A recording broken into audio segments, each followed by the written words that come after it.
In this video, you will learn 6 high-level cheat codes that pros use to control rallies, simplify pressure moments, and open the court without hitting harder. We'll cover dink direction, grip pressure, smart movement patterns, anticipation at the kitchen cleaner, driving mechanics, and a subtle positioning tweak that unlocks elite backhand flick options.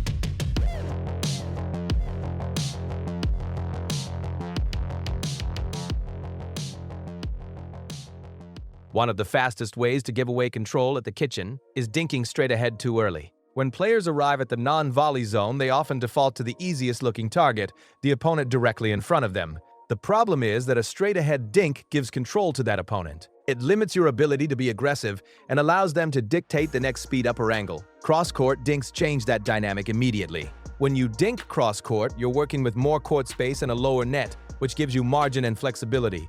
That extra space makes it much easier to hit an aggressive, pressuring dink instead of a soft, neutral one. As a result, you're the player setting the tone of the rally. This mistake shows up in real matches when players rush to the kitchen and feel like they need to get the rally started quickly. Straight-ahead dinks feel safe, but they quietly hand over control. Higher-level players understand that the first few dinks matter. They use cross-court dinks early to establish pressure and force their opponents into reacting instead of initiating.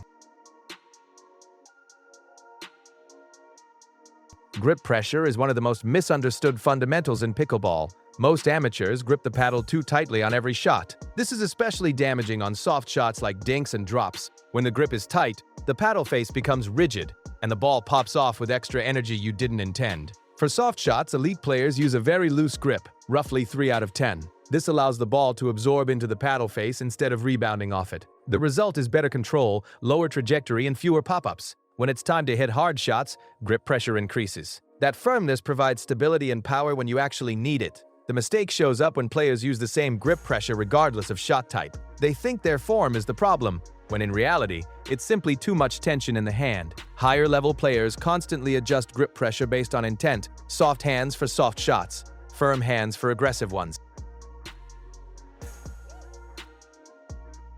Many players are taught to stay perfectly tethered to their partner when moving forward. While spacing with your partner matters, blindly charging the net together often creates problems. The smarter approach is controlling the two-step zone. When your partner is hitting a drop, you don't need to sprint to the kitchen line immediately.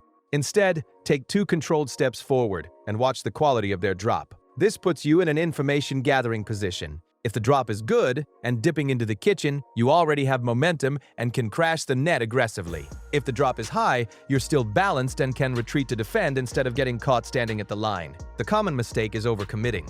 Players sprint forward without reading the ball, and when the drop is attackable, the point ends quickly. Higher-level players pause just long enough to read the shot. That small delay gives them clarity and prevents panic. A dead dink, a ball with no spin and no pace, is an invitation to attack. The problem is that when opponents speed up a dead dink, many players don't know what to cover. They stand still, unsure whether to protect the line, the middle, or their body. That hesitation creates too many options for the attacker. The solution is simple but powerful. Put the center of your chest in front of where the ball is bouncing on your opponent's side just before they hit it. By aligning your body with the ball, you take away the most direct attack route. Your partner can cover the middle, and suddenly the attacker's angles disappear. Higher-level players don't guess where the speed-up is going. They use positioning to reduce options before the shot is hit.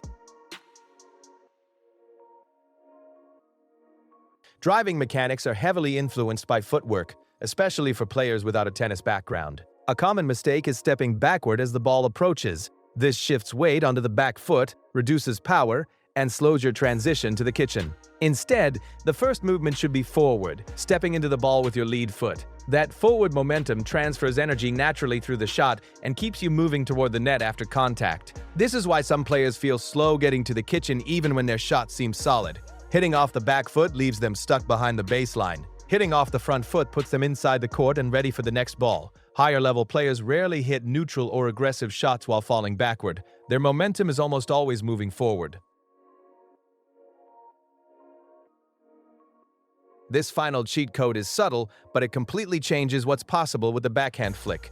Many players believe they can only flick cross-court on the backhand side. That's not a skill limitation, it's a positioning issue. When you're too wide on the court, your natural swing path only allows the flick to travel cross-court. Trying to go down the line from that position feels impossible. The fix is taking one small step toward the middle before the flick. That shift changes your core positioning and opens your swing path. Suddenly, down the line, middle and cross-court flicks are all available from the same motion. This step happens before the ball arrives, based on anticipation. Higher-level players don't force angles with their hands. They create angles with their feet. At the advanced level, improvement comes from small advantages stacked consistently. Better dink direction, smarter grip pressure, disciplined movement, and cleaner positioning quietly tilt rallies in your favor. If one of these cheat codes stood out or exposed something you've been struggling with, drop a comment and let me know. And if you want more coaching that helps you think the game, not just hit the ball, like the video, and subscribe. Keep playing smarter pickleball.